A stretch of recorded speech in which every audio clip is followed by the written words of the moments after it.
악당에게 쫓기고 있습니다. 기차 안은 이미 점령당했고 유일한 탈출구는 지붕 윗뿐이죠. 시속 150km로 달리는 열차 위로 올라가서 다음 칸으로 뛰어넘으면 됩니다. 영화에서는 수도 없이 봤던 장면이거든요. 그런데 진짜 가능할까요? 발이 지붕에서 떨어지는 순간 기차가 앞으로 쭉 빠져나가면서 우리 몸은 뒤로 밀려나는 거 아닐까요? 아니면 칸과 칸 사이 틈새로 추락하는 건 아닐까요? 오늘은 액션 영화의 단골 장면인 기차 지붕 위 격투와 점프가 실제로 가능한지 물리학적으로 파헤쳐 보겠습니다.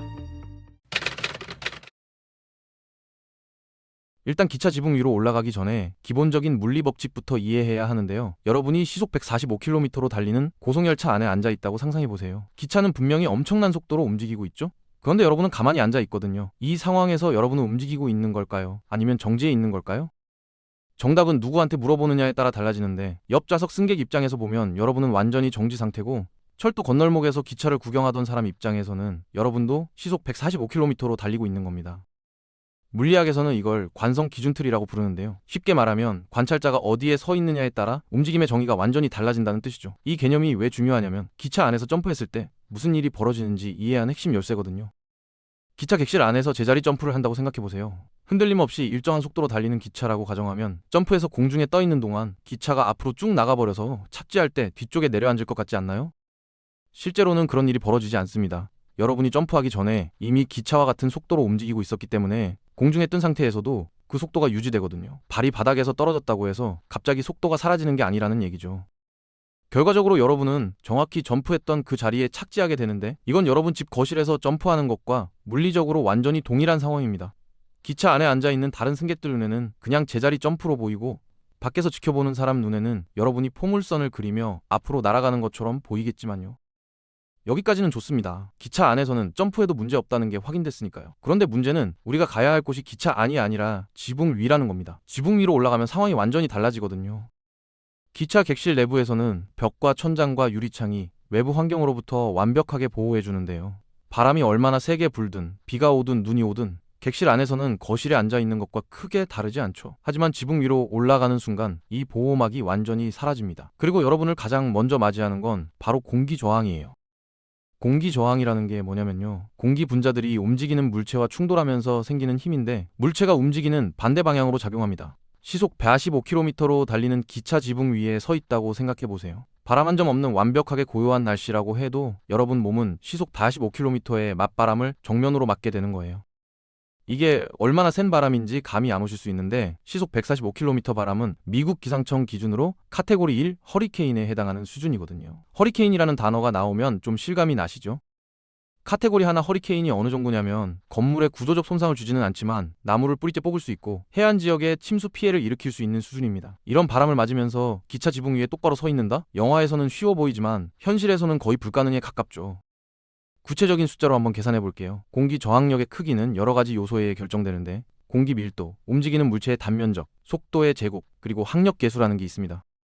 항력 계수는 물체가 공기를 얼마나 매끄럽게 통과하느냐를 나타내는 수치인데, 물체의 표면 질감이나 모양, 자세에 따라 달라지죠. 시속 145km는 초속으로 환산하면 약 40m인데요. 사람이 정면으로 서 있을 때 공기와 맞닿는 단면적을 대략 0.제곱미터로 잡으면 공기 저항력은 690N 정도가 나옵니다. 690N이 얼마나 큰 힘인지 비교해 드릴게요. 몸무게 75kg인 사람에게 작용하는 중력이 약 735N이거든요. 즉 기차 지붕 위에서 여러분을 뒤로 밀어내는 공기 저항력이 여러분을 땅으로 끌어당기는 중력과 거의 비슷한 수준이라는 뜻입니다. 이 정도 힘을 버티면서 서 있으려면 어떻게 해야 할까요? 강한 바람을 맞으면서 쓰러지지 않으려면 바람이 불어오는 방향으로 몸을 기울여야 하잖아요. 그래야 무게 중심이 발 위에 유지되면서 넘어지지 않거든요. 시속 145km 맞바람을 버티려면 대략 몇 도 정도 앞으로 기울어야 할지 계산해 봤는데요. 결과가 좀 충격적입니다. 수직에서 거의 45도 가까이 기울어야 해요. 45도면 거의 반쯤 누운 자세인데, 이 자세로 서 있는다는 게 현실적으로 가능하겠어요? 당연히 불가능하죠. 설령 그렇게 기울어질 수 있다고 해도 또 다른 문제가 있습니다. 바로 마찰력이에요. 아무리 튼튼한 고무 밑창 신발을 신고 있어도 690N에 달하는 공기 저항력을 버틸 만큼의 마찰력이 발생하지 않거든요. 결과적으로 뒤로 밀려나면서 미끄러지게 됩니다. 서 있는 것 자체가 불가능한 거예요. 그러면 영화에서 자주 나오는 신칸센이나 KTX 같은 고속 열차 장면은 어떨까요? 시속 300km가 넘는 초고속 열차 지붕 위에서 격투를 벌이는 장면 말이에요. 시속 300km면 초속 약 90m에 가까운데 이 속도에서 맞게 되는 바람은 어느 정도일까요? 사피어 심슨 허리케인 등급 기준으로 카테고리 5에 해당합니다. 카테고리 5 허리케인이 어떤 수준인지 설명해드리면요. 건물이 파괴되고 작은 건물은 통째로 뒤집어지며 모든 나무와 간판이 쓰러지고 해안에서 16km 내륙까지 대피령이 내려지는 수준이에요. 이런 조건에서 격투? 절대 불가능하죠. 영화에서 보이는 이런 장면들은 전부 스튜디오에서 그린 스크린 앞에 세트를 지어놓고 CGI로 합성한 겁니다. 실제 고속열차 지붕 위에서 촬영한 게 아니에요. 참고로 실내 스카이다이빙 시설에서 사용하는 수직 풍동의 바람 속도가 시속 190km에서 시속 320km 사이거든요. 고속열차 지붕 위에 서 있다는 건 그 풍동 안에 들어가서 버티는 것과 비슷한 상황인 거죠. 악당이 주인공한테 펀치를 날리기도 전에 연처럼 날아가 버릴 겁니다. 그러면 아예 서 있지 않고 바닥에 납작 엎드리면 어떨까요? 미션 임파서블에서 톰 크루즈가 기차 지붕에 딱 달라붙어서 기어가는 장면처럼요. 엎드린 자세에서는 공기와 맞닿는 단면적이 확 줄어들거든요. 서 있을 때 0.7제곱미터였던 단면적이 엎드리면 대략 0.2제곱미터 정도로 줄어드는데 이렇게 되면 공기 저항력도 약 70뉴턴 정도로 급격히 감소합니다. 70뉴턴이면 중력의 10분의 1도 안 되는 수준이에요. 이 정도면 몸과 지붕 사이의 마찰력으로 충분히 버틸 수 있습니다. 그래서 결론부터 말씀드리면 고속열차 지붕 위에서 납작 엎드려서 천천히 기어가는 건 어느 정도 가능해요. 물론 안전하다는 뜻은 절대 아니고 물리적으로 완전히 불가능하지는 않다는 겁니다. 하지만 일어서서 걸어다니거나 격투를 벌이는 건 여전히 불가능하죠. 자, 그러면 속도를 좀 낮춰볼까요? 화물열차를 생각해 보겠습니다. 블록버스터 영화에서 자주 등장하는 화물열차는 보통 시속 80km 정도로 달리거든요. 이 속도에서는 어떨까요? 시속 80km면 공기 저항이 느껴지는 게 강풍 수준인데요. 보포트 풍력 등급으로 12단계 중 9단계에 해당합니다. 이 등급의 설명을 보면 경미한 구조물 손상이 발생하고 지붕 슬레이트가 날아간다고 되어 있어요.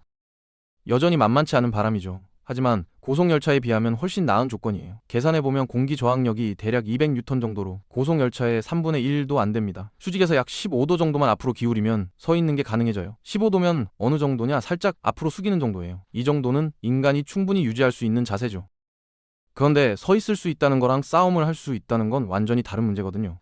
기차를 타본 분들은 아시겠지만 객실 안에서 한쪽 끝에서 다른 쪽 끝까지 걸어가는 것도 쉽지 않잖아요. 철로가 항상 수평인 것도 아니고 대부분의 노선은 직선이 아니라 곡선 구간이 있거든요. 게다가 열차 자체가 계속 흔들리고 덜컹거리죠. 지붕 위에서는 이런 불안정함이 훨씬 심하게 느껴질 겁니다. 거기에 더해서 펀치를 휘두르거나 무기를 꺼내는 동작을 생각해보세요. 팔을 빠르게 움직이면 갑자기 단면적이 확 늘어나면서 공기 저항이 급증하거든요. 어렵게 유지하고 있던 균형이 순식간에 무너져 버립니다. 그래서 화물열차 속도에서도 격투는 사실상 불가능하다고 봐야 해요.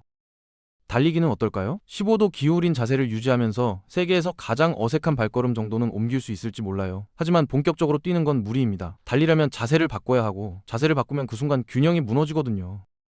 점프는 더 위험해요. 어떻게든 점프를 할 수 있다고 치죠. 발이 지붕에서 떨어지는 순간 여러분을 붙잡고 있던 마찰력이 사라집니다. 그러면 공기 저항력이 여러분의 몸을 뒤로 밀어내는데 기차는 계속 앞으로 달리고 있죠. 결과적으로 점프했던 곳보다 뒤쪽에 착지하게 되는데 아주 어색하게 착지하면서 굴러떨어질 가능성이 높습니다.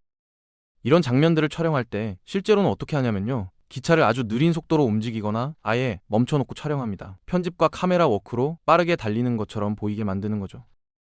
그러면 대체 어떤 조건에서야 영화처럼 기차 지붕 위에서 뛰고 싸울 수 있는 걸까요? 시간을 거슬러 올라가 보겠습니다. 서부 개척 시대의 증기기관차 말이에요. 1903년에 만들어진 무성 영화 대열차 강도부터 시작해서 수많은 서부국에서 기차 지붕 위 격투 장면이 등장했는데요. 이 시대의 여객 열차는 시속 30km에서 50km 정도로 달렸거든요.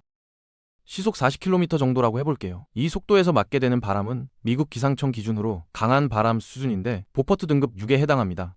이 등급의 설명이 뭐냐면 큰 나뭇가지가 흔들리고 우산 사용이 어렵다 정도예요. 우산 사용이 어려운 바람, 여러분도 경험해 보신 적 있으시죠? 그때 걸어 다니거나 뛰는 게 불가능했나요? 아니죠. 좀 불편하고 휘청거릴 수는 있어도 움직일 수는 있었을 거예요.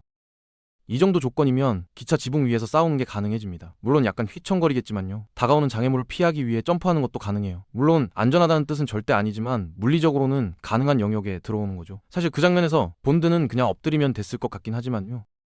칸과 칸 사이를 뛰어넘는 건 어떨까요? 증기기관차 시대의 객차들은 연결 부분 간격이 보통 1m도 채 안 됐거든요. 기본적인 체력만 있으면 누구나 뛰어넘을 수 있는 거리예요. 그래서 서부국에서 보이는 칸 사이 점프 장면은 실제로도 가능했던 겁니다. 그런데 뛰어넘을 때 방향이 중요해요. 기차가 달리는 방향으로 뛰면 공기 저항이 더 커지거든요. 반대로 기차 진행 반대 방향, 즉 뒤쪽으로 뛰면 공기가 오히려 등을 밀어주는 느낌이 되면서 뛰기가 더 쉬워집니다. 물론 끝까지 달리다가 멈추지 못하면 큰일 나겠지만요. 결론을 정리해볼게요. 시속 150km 이상의 고속 열차 지붕 위에서 서 있거나 걷거나 싸우는 건 물리적으로 불가능합니다. 엎드려서 기어가는 건 어느 정도 가능하지만 그것도 안전하다고 할 수는 없죠. 시속 80km 정도의 화물 열차에서는 간신히 서 있을 수는 있지만 격투나 달리기는 여전히 무리예요. 시속 40km 정도의 옛날 증기 기관차에서야 비로소 영화에서 보던 것 같은 액션이 어느 정도 가능해집니다. 그러니까 영화에서 보이는 기차 지붕 위 액션 장면 대부분은 물리 법칙을 무시한 거예요. 물론 영화는 영화니까 재미있게 보시면 되지만 실제로 시도하면 절대 안 됩니다. 진짜로 기차 지붕 위에 올라가야 할 이유 같은 건 없거든요. 헬리콥터가 쫓아온다고요? 용이 쫓아온다고요? 그래도 올라가면 안 됩니다. 오늘 영상이 재미있으셨다면 좋아요와 구독 부탁드리고요. 다음에 또 흥미로운 주제로 찾아뵙겠습니다.